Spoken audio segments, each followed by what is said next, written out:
Mesdames, Messieurs, bonsoir et merci d'être au cœur du mystère. Il n'est pas rare d'entendre certaines personnes dire qu'elles ont eu des rapports sexuels dans le sommeil avec des êtres invisibles. Ces êtres invisibles sont connus dans la tradition ésotérique comme étant des succubes ou des incubes. Comment comprendre donc ce phénomène qui a bouleversé la vie de certaines personnes? Quelles en sont les causes et quelles en sont les conséquences? Dans un instant, nous donnerons la parole à notre spécialiste du jour. Parole au spécialiste.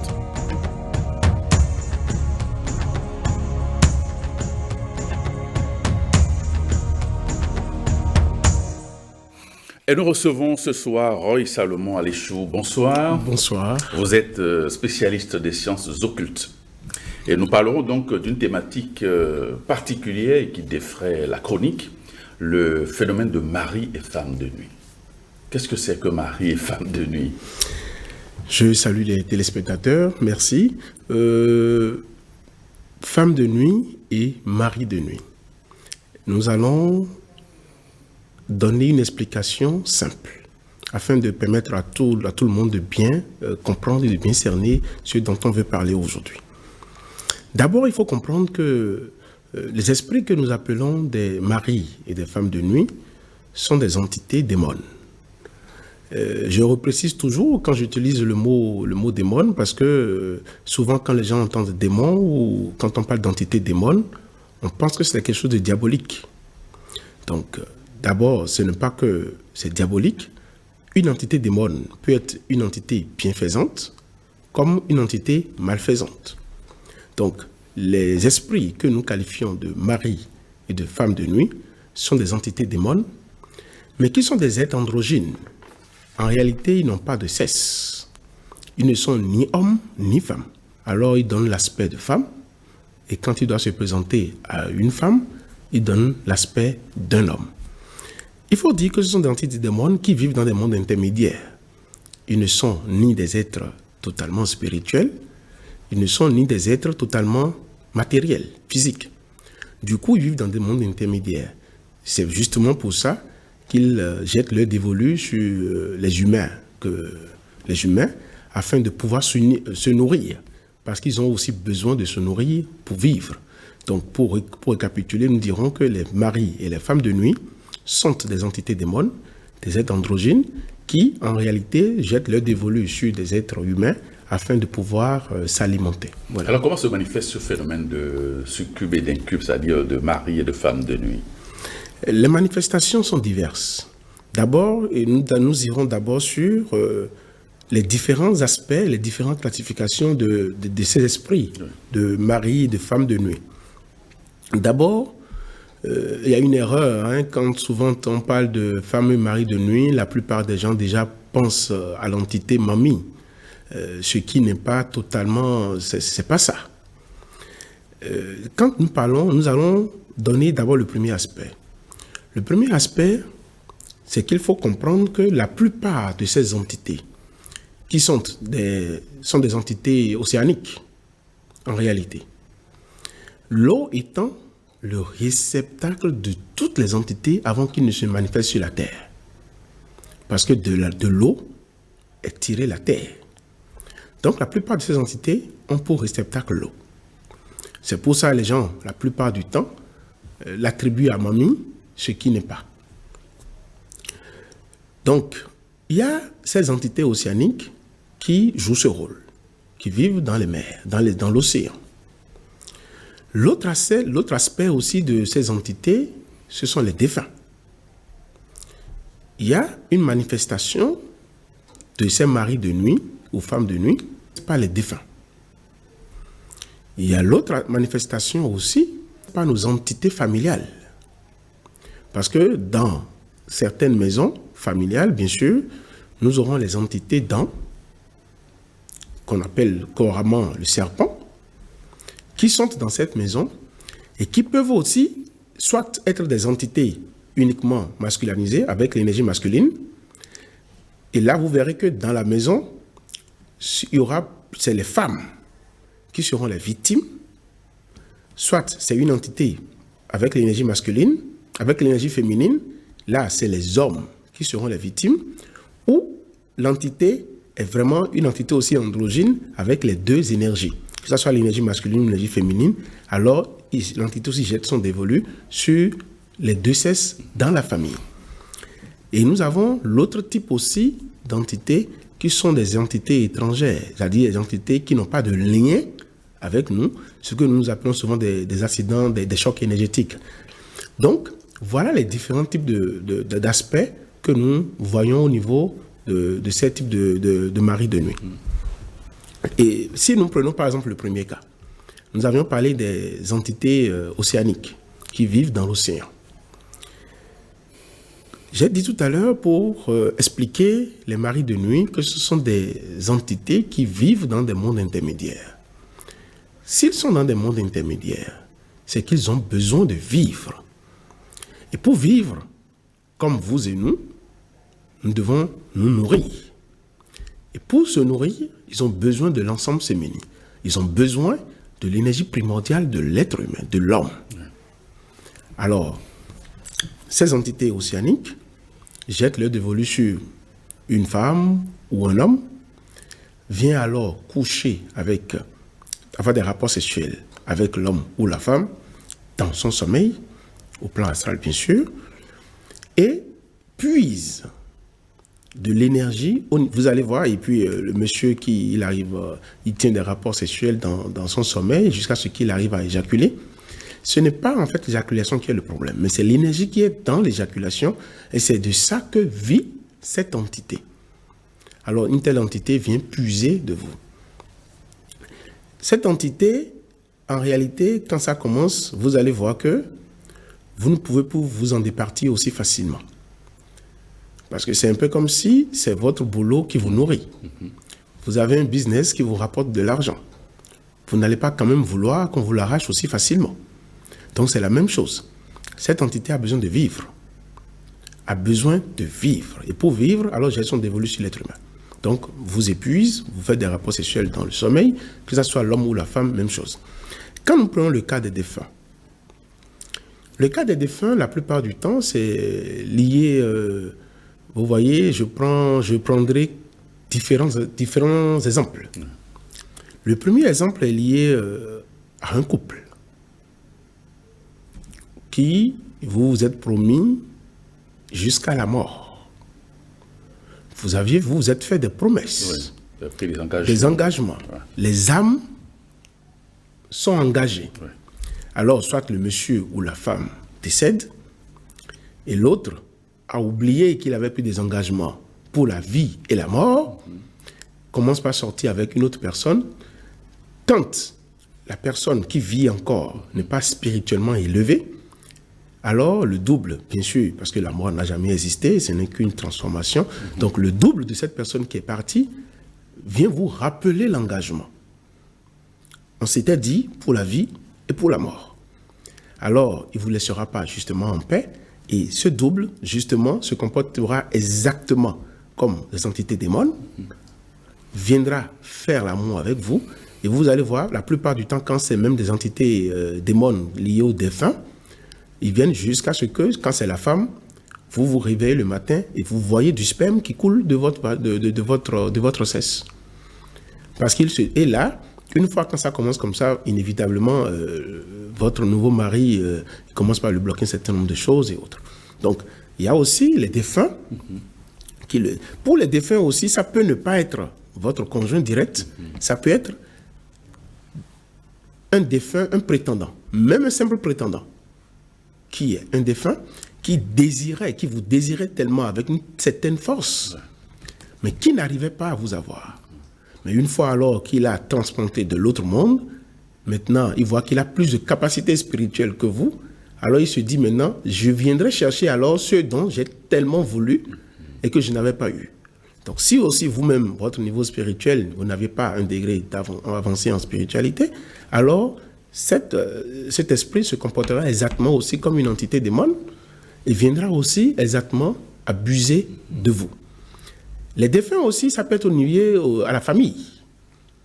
Ça peut être encore lié à la famille. Vous verrez certaines personnes vous dire, j'ai rêvé de mon frère, j'ai rêvé de mon oncle, j'ai rêvé d'un membre de la famille, j'ai rêvé de mon père. qui vient, il rêve, il voit son père ou sa mère qui vient coucher avec l'individu. Ces défunts aussi sont liés à la famille parce que il y a le lien du sang. Et ce lien, et souvent ça, c'est lié aux entités de la maison. Donc, qui prennent la forme, justement, d'un être défunt de la maison pour venir avoir des rapports sexuels avec vous. Donc, ça, c'est lié aux défunts. Il y a aussi le cas de, comme je dis, des entités maintenant de la maison familiale. Ces entités sont érigées et alors, si ces entités, comme je l'ai dit, si elles sont androgynes et qu'il y a les deux sexes, alors que ce soit les hommes et la femme de la maison, cette entité doit se nourrir. Et pour se nourrir aussi, jette son dévolu sur les fils et filles de la maison. Et c'est en ce moment que vous verrez dans certaines familles, la plupart des enfants de la famille ont ce problème de mari ou de femme de nuit, parce que cette entité familiale doit se nourrir et alors jette aussi son dévolu sur ses membres de la famille. L'autre aspect que j'ai expliqué, c'est les entités que nous qualifions souvent d'entités, je dirais, étrangères, qui viennent de loin. Parce que n'oubliez pas, l'océan, c'est un réceptacle. Des entités vraiment d'un autre, même je dirais même d'un autre continent, peuvent vous visiter. Beaucoup d'entités viennent au niveau de l'océan. Donc parfois, certaines personnes, parce qu'il y a des heures justement où ces entités, comme je l'ai toujours dit, ils ont besoin de vivre. Alors quand ils voient parfois certaines personnes, souvent au bord des océans et autres, ces entités sortent, alors ils essaient de jeter aussi leur dévolu sur des personnes. Et là, vous allez voir, parfois, c'est des entités qui, à cause de votre niveau faible d'élévation spirituelle, jettent aussi leur dévolu sur vous. Et là, voilà, vous commencez aussi par avoir ce problème. Pour les différents aspects, un peu les manifestations, les différents types, qualités, aspects de mari de nuit que nous pouvons avoir. Ce phénomène, ça produit des dégâts chez certaines personnes, c'est-à-dire que les personnes qui sont victimes de maris de nuit ou femmes de nuit n'ont jamais la stabilité dans leur vie de couple, la vie conjugale. Et comment expliquer cette conséquence cet impact négatif de ce phénomène sur la vie sociale? Ils ne peuvent pas avoir de paix, c'est évident. Parce que si vous avez... Le mot est bien dit, on dit mari de nuit et femme de nuit. La nuit précède le jour. Donc, celui qui se marie sur le plan physique, son mari du jour, et son mari physique est considéré comme le mari du jour. Et la nuit précède le jour. Il s'était marié bien avant même de se dire maintenant qu'il va faire alors un mariage physique. Donc, en réalité, c'est un peu comme ton vrai mari physique est considéré comme celui qui vient cocufier. Parce que le mari de nuit se considère, lui, comme étant le vrai mari, légitime mari. Donc, à partir de ce moment, quand on vient voir sa femme avec un autre homme, qu'est-ce qu'on fait? Donc, c'est la même chose. C'est pour ça, justement, vous verrez que ces entités commencent par créer des blocages à votre conjoint. Commencent par créer des blocages à votre conjoint et ça démontre aussi, il faut remarquer, ça démontre du niveau bas de votre conjoint. Je vais vous donner quelque chose, un exercice qu'il faut souvent faire. Quand vous avez un rapport sexuel avec quelqu'un dans une journée, observez toujours le rêve que vous faites la nuit. Observez toujours le rêve. Si après un acte sexuel avec X ou Y, et que dans votre sommeil, la nuit, vous voyez des gens qui vous poursuivent, ou vous voyez que vous tenez encore d'autres rapports sexuels dans la nuit, sachez automatiquement que là, il y a un problème. Ça se manifeste toujours. Parce que, contrairement à nous les physiques, nous on est au bureau, peut-être la femme est à la maison, fait quelque chose, mais du point de vue spirituel, l'esprit qui est le mari de nuit est conscient de cela. Donc, que vous le fassiez n'importe où, il sait. Donc, automatiquement, il se manifeste. Donc, vous devrez faire un rêve la nuit. Si vous le faites, vous dites, attention, c'est qu'il y a un problème. Dans ces manifestations, vous allez voir, il est obligé non seulement parfois, il va jusqu'à rendre impuissant votre partenaire. Ça commence par de simples faiblesses sexuelles et ça va jusqu'à l'impuissance parfois. Les affaires commencent par être coincées parce que si vous n'arrivez pas à accomplir vos devoirs, alors la femme commence par vous trouver de bizarre. Pareil pour l'homme aussi. Pour l'homme, vous voyez que la femme devient très frigide. Elle n'a envie de rien. Et puis le monsieur même se dit finalement, un peu comme si je tenais des rapports sexuels avec quelqu'un d'inerte. Et ça ne donne même plus l'envie à la personne d'aller vers. Cette entité ouvrira d'autres portes encore à son conjoint pour d'autres femmes. Afin que la femme aussi vienne voir des infidélités de l'homme. Pour que le couple se disloque. Et vous allez voir, quand ces gens de couple se disloquent, si c'est la femme qui est habitée par son mari de nuit, oui, la femme commence par avoir des ouvertures financières. C'est du trompe-œil. Cette entité démon commence par lui donner des semblants d'ouverture. Et la femme va se dire, ah non, écoutez, elle va se dire alors finalement, donc c'était l'homme mon blocage. En se disant, mais quand j'étais avec lui, rien ne marchait. Mais maintenant, quand on est séparés, depuis que je suis séparé avec lui, tout a commencé par marcher, c'est faux. Et ça, c'est des manigances de l'entité pour que justement vous soyez libre, toujours sans mari ou sans femme. Et ces blocages vont dans tous les sens pour que vous soyez réellement inapte à pouvoir vous approcher d'une telle femme parce que pour l'entité, c'est sa femme et c'est vous qui êtes le plaisantin qui vient vers sa femme. Donc, en termes de manifestation et d'influence, ça influence beaucoup sur les relations émotionnelles, ça influence beaucoup sur la vie des couples. Les gens ne pourront même pas avoir une vie de couple stable. Pour ceux qui essaient, ça fait toujours quelques temps et après, ceux qui essayent avec des rituels, des combats et autres, s'ils ne font pas bien les choses et qu'ils ne s'élèvent pas spirituellement, conséquence, les couples finissent par se disloquer. Mais il y a une chose qu'il faut retenir. Si vous êtes marié et que votre femme continue pas à avoir des visites nocturnes, ça prouve déjà que vous êtes vraiment bas à ce qu'une entité démon puisse vous dominer. Je parle là du conjoint, de l'homme. Parce qu'il y a une loi spirituelle qui est très claire. Celui qui est supérieur à vous, vous domine, forcément.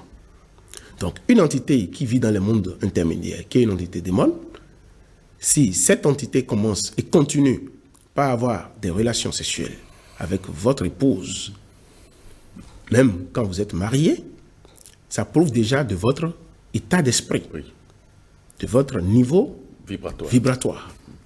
C'est pour ça, déjà, quand ça vous arrive, posez-vous vous-même les bonnes questions. Vous devez vous dire qu'il y a du boulot devant, que vous devez le faire. Donc, en termes de dégâts et d'influence, la liste, elle est très longue.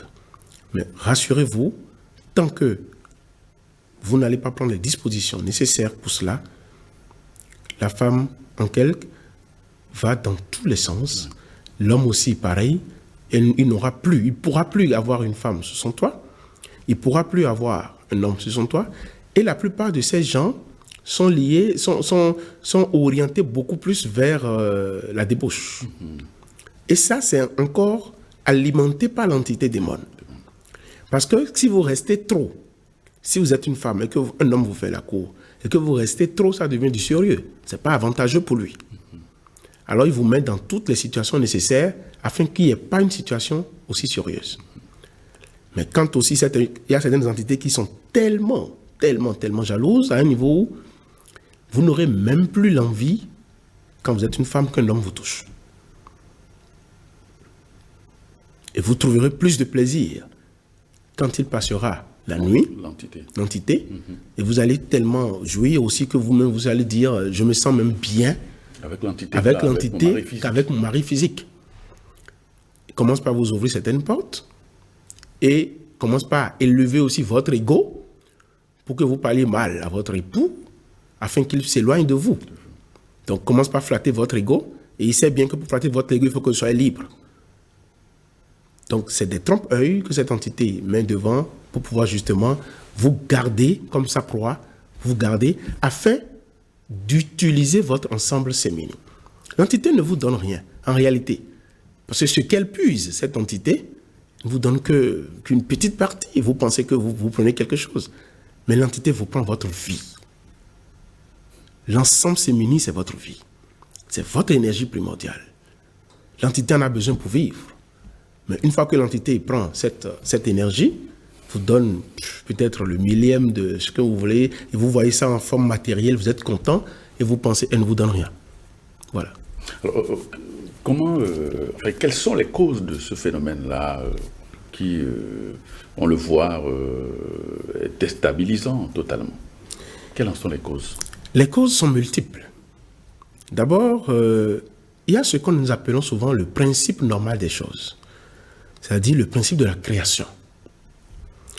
Je prends le premier aspect, la première cause. Les hommes ou les femmes qui pratiquent la masturbation, par exemple.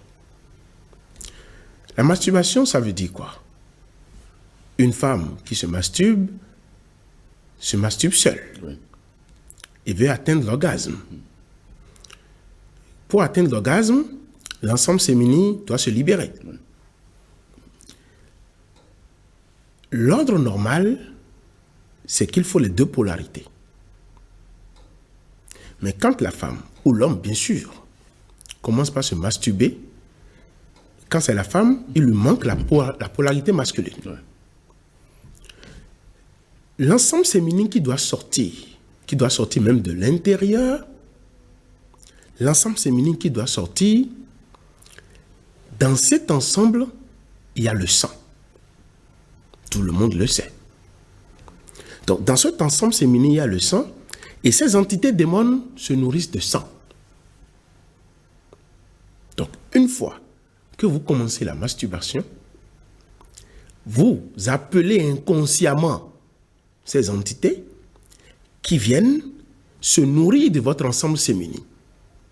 Et vous allez voir que quand vous faites la masturbation une fois, deux fois, trois fois, et vous commencez, c'est fini. Il y a une envie irrésistible qui vous prend de le faire. Parce que vous allez vous dire que vous vous sentez bien quand vous le faites. Ce n'est plus vous. C'est lorsque l'entité a besoin de se nourrir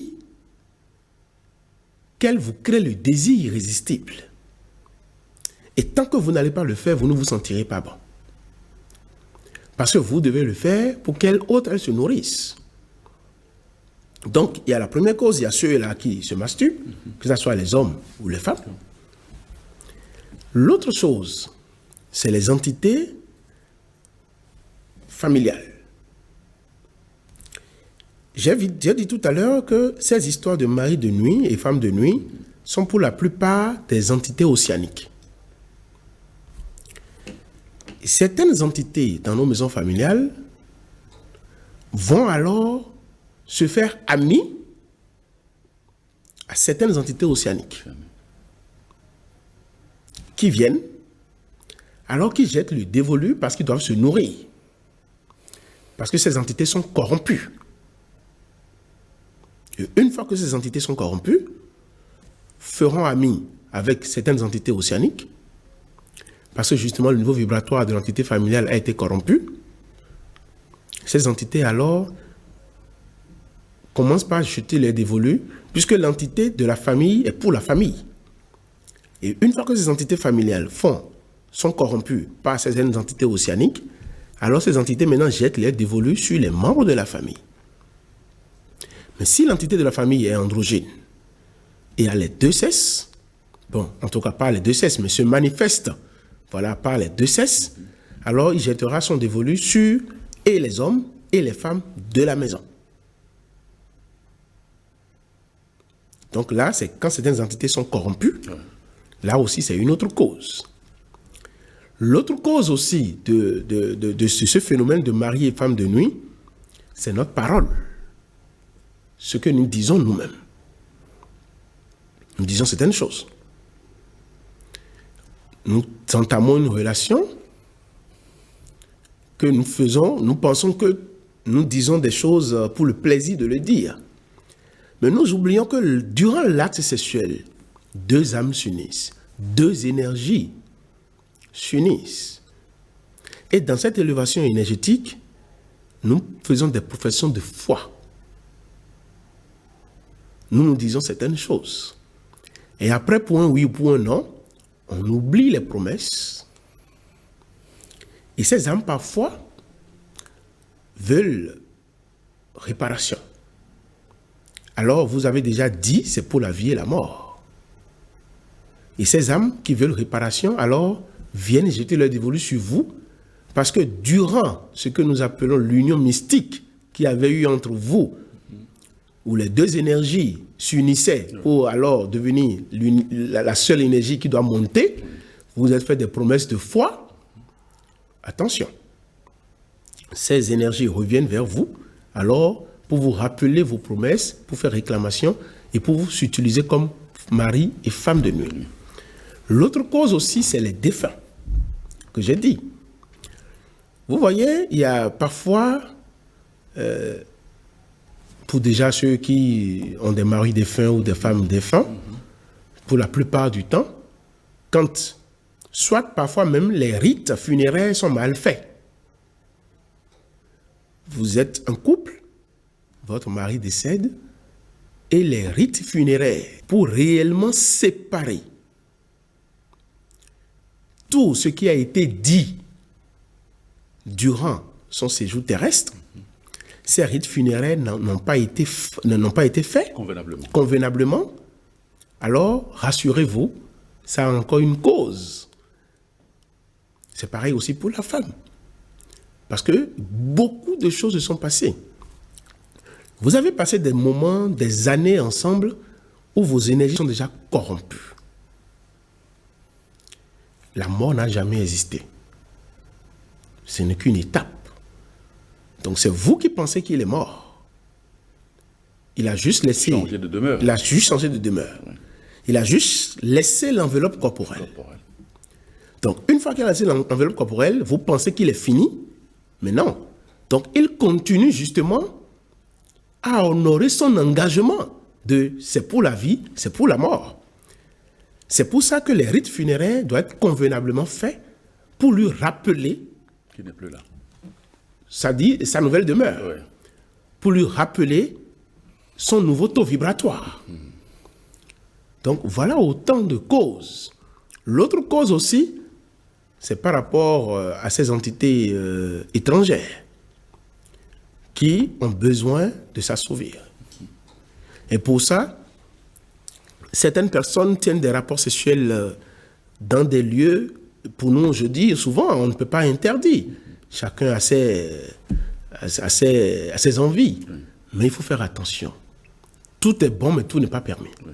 Les lieux comme les lieux comme les plages, oui, les lieux comme des hôtels, des chambres de passage, des lieux comme comment on appelle les jardins publics. Oui. C'est des lieux où beaucoup d'entités errantes sont présentes. Et vous ne pouvez pas, en ces lieux, unir deux énergies. Pourquoi? Parce que dans ces lieux, souvent, votre ensemble féminin tombe par terre. Ouais. Votre ensemble féminin tombe par terre. Et automatiquement, ces entités récupèrent et en font leur proie. Pour se renforcer. Pour se renforcer. Et une fois qu'ils en font leur proie, rassurez-vous, ils ont compris maintenant que de vous, alors, on peut alors jeter son dévolu, et puis c'est fini. Ils commencent. Parce qu'ils ont besoin de vivre. Donc, voilà autant de causes qui amènent souvent ces histoires de mari de nuit, aussi par les mauvaises pratiques. Vous voyez, il y a certaines personnes qui n'ont aucune limite.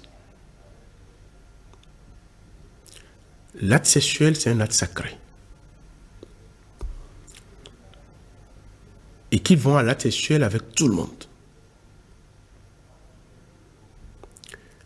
Ces gens qui sont habités par tout et par toutes choses. Voulez-vous dire que le fait d'entrer dans une sorte de multi-partenariat sexuel, que l'on peut ramasser ces entités-là ou Nous n'interdisons jamais, mais nous donnons juste les conséquences qu'on a. Puisque, n'oubliez jamais, un acte sexuel, c'est une union. C'est clair. De deux énergies, Oui. de deux vous, de deux âmes. Oui. Si vous avez la chance de vous unir avec une belle âme, félicitations. Mais quelle aptitude avez-vous de savoir avec quelle âme vous vous unissez tout le temps? Bien connecté. Et bien connecté. C'est ainsi que par certains rapports sexuels, un seul rapport sexuel avec une personne, vous pouvez perdre tout un projet de vie. Oui. Comme aussi, vous pouvez aussi avec un rapport sexuel démarrer un grand projet de vie. Oui. Parce que lorsque vous rencontrez une belle âme qui vous propulse, Tout va bien. tout va bien. Mais lorsque vous rencontrez aussi une âme, quand même, qui est encore ce que nous qualifions dans l'ignorance, je vous assure, C'est l'enfer. c'est l'enfer. Et tout commence par s'écrouler sur vous et autour de vous. Donc, il faut savoir, l'acte sexuel, c'est l'acte, le meilleur acte. On ne peut même pas dissocier la spiritualité de la sexualité. Ce n'est pas possible. Le suprême qui a créé l'univers, il est tout puissant. Ouais. Il aurait pu dire, si vous mangez bien, vous allez tomber enceinte. Mais il sait que ce n'est que par ce tact que naît un être divin. À cause de l'énergie qui y réside. Mais c'est la pratique de la sexualité qu'il faut savoir contrôler. Pour se prémunir. Ces entités démons ont compris. Et ils savent que la meilleure alimentation, la meilleure vitalisation dont ils ont besoin, c'est l'ensemble sémini dont ils récupèrent le sang pour s'alimenter. Et c'est justement pour ça que vous les voyez dans une forme de puissance. Parce que vous allez faire beaucoup de rituels parfois et puis bon, vous ne voyez souvent rien. Un peu d'accalmie, après ça reprend. Parce qu'ils ont eu le temps de vous sucer votre sang, de se connecter à votre sang. Il faut pouvoir vraiment faire des rituels de séparation de sang. Alors, dans nos sociétés africaines notamment, on parle de sorts que l'on peut jeter aux gens. Est-ce qu'il est possible que par la malveillance, qu'une personne puisse jeter un sort de mari et de femme de nuit à une autre personne? Mais oui. Et ça arrive fréquemment aussi. Si on veut te jeter un sort, effectivement, les gens peuvent te jeter un sort de mari de nuit. C'est pour ça, souvent, quand quelqu'un a un problème de mari de nuit, on ne se jette pas sur le traitement comme cela se doit. Il faut chercher à savoir quelle est l'origine du mari de nuit. Est-ce un envoûtement? Est-ce un défunt? Est-ce une entité familiale? Est-ce une entité étrangère? Est-ce lié aux mauvaises pratiques? Pour savoir quel est le traitement à faire. C'est bien possible. On vous envoie et vous allez voir, ça arrive souvent, fréquemment. Il y a des personnes mystiques qui existent, qui font certaines pratiques et qui sortiront de façon, par la métaphysique bien sûr, de leur corps et viendront puiser de votre énergie et qui se comporteront exactement comme un mari de nuit, une femme de nuit et qui viennent vous vider. Ah oui, ça existe. Et quand ces cas arrivent, c'est un des envoûtements aussi qu'il faut faire. Mais effectivement, je dis oui, ça existe. On peut vous envoyer les histoires de mari ou femmes de nuit par l'envoûtement. Oui. Alors, selon certains témoignages de certaines personnes victimes donc, de ce phénomène de mari et femme de nuit, il paraît qu'effectivement, dans l'astral, dans l'invisible, ceux qui ont ces maris, j'allais dire, disons, invisibles, il paraît qu'il y a des couples invisibles. Qui coexistent, qui ont des enfants invisibles sur le plan astral. Comment vous comprenez, comment vous pouvez expliquer ce phénomène? C'est la moindre des choses, puisque même dans la Bible, ça existe. Les anges qui ont commercé avec les filles des hommes et de leur union sont nés les démons. Parce que les anges d'un autre taux vibratoire spirituel, les hommes d'un autre taux vibratoire physique, les anges ont trouvé les filles des hommes belles et sont venus commercer, avoir des rapports sexuels avec ces filles, et de leur union, nous avions eu des entités démons. Parce que ces entités sont des mondes intermédiaires qui ne sont ni spirituels ni physiques. C'est la même chose. Ces entités démons qui viennent avoir des rapports sexuels avec soit la femme, oui. Alors il arrive des moments où la femme tombe enceinte dans l'inconscience. La femme, elle est enceinte dans l'astral. Oui. Elle, parfois, ça commence par avoir des irrégularités au niveau de ses menstruations. Ça commence. Elle commence par sentir des choses, un peu comme si elle est enceinte, oui. Mais elle n'est pas enceinte. Et il arrive même des moments où ces femmes font des rêves où elles accouchent. Mais elles ne sont pas enceintes. Ou elles sentent même parfois des douleurs quand on veut accoucher. Et ces enfants, et ces femmes aussi, effectivement, font des enfants dans le monde astral. Pareil pour les hommes aussi, qui, durant des actes sexuels, libèrent leur ensemble sémini. Après, bon, voilà, ils font des enfants, effectivement, qui existent. Et c'est justement pour ça que le mari ou la femme de nuit se réclame être le vrai mari. Le titulaire, le propriétaire. Parce que, inconsciemment, vous avez déjà eu, vous formez un couple, et vous avez déjà des enfants dont il est le père ou la mère. Donc ça existe. Et tout ça n'est lié qu'au niveau de conscience. Et je le dis, je le répète encore, si vous êtes en couple et que votre femme continue par avoir la visite des maris de nuit, ça dénote de votre niveau spirituel. Ça veut dire que vous êtes bas et qu'il faut travailler. Si vous avez un homme, si vous êtes encore dans un couple, que vous êtes un homme et que vous continuez toujours par avoir ces visites, ça veut dire que toujours vous, en tant qu'homme, vous avez un problème. Il faut pouvoir s'élever. Donc, je vous le confirme, effectivement, ces entités démons arrivent parfois à s'unir avec ces hommes jusqu'à ce qu'ils aient de la famille. Dans l'astral, oui, effectivement. Oui. Dans la spiritualité, on remarque que certaines personnes, certains chercheurs ont une position, disons, ambiguë vis-à-vis de la question de la sexualité. Quel est le lien entre la sexualité et la spiritualité? Vous savez, j'ai pour autant, je le dis toujours, il faut faire la différence entre les opinions personnelles d'un leader religieux et la nature et la spiritualité.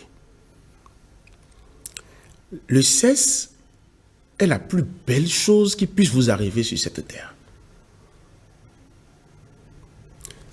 Le sexe est la plus belle chose qui puisse vous arriver. Maintenant, si un leader religieux n'aime pas ci ou n'aime pas ça, il le conseille à ses fidèles, ça c'est un autre problème. Vous voyez, par exemple, il y a un aspect, je voudrais même attirer, je vais en parler rapidement, ce qu'on oublie.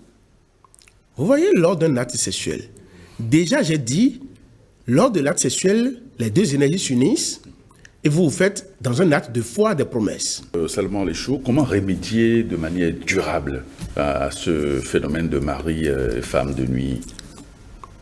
La connaissance. Si vous savez que ce que vous faites n'est pas bien, vous allez vous vertuer à ne pas le faire. Si vous savez qu'il faut travailler et élever votre taux vibratoire, oui. Ces entités ne pourront rien vous faire. Ces entités ont besoin de se nourrir et vibrent à un taux donné. Vous devrez, vous, être une personne à vous purifier fréquemment. Apprendre par des méthodes Je le dis toujours, nous sommes sur une émission, il y a ces méthodes qu'on ne peut pas donner, qu'on ne peut pas dire à l'antenne. Il y a ces méditations qu'il faut faire pour lever le taux vibratoire. Plus vous êtes levé, ces entités ne peuvent pas s'approcher de vous. Maintenant, il y a des purifications spécifiques pour ceux déjà qui ont déjà ces visites. Parce que ces purifications vous feront élever votre taux vibratoire. Il y a des sons qui ont de très forts taux vibratoires. Il y a des mots de pouvoir. Donc, ces gens, lors des méditations récitent, ces entités ne peuvent pas entendre ces sons. Et pour un début, on conseille certains mantras que les gens mettent en fond sonore même quand ils doivent dormir. Et ces entités ne peuvent même pas pénétrer l'endroit. Et après, des instructions sont données à la personne afin que la personne fasse un chemin initiatique pour s'élever. Parce que tant qu'on ne va pas s'élever, ces entités, on est à la merci de toutes ces histoires et ils pourront puiser de nous comme bon leur semble. Merci Roy Salomon Léchaud, vous êtes spécialiste des sciences occultes. Et merci de nous apporter vos précisions et les clarifications nécessaires sur cette thématique de mari et femme de nuit. Amis téléspectateurs, merci de nous avoir suivis. On se retrouve très prochainement.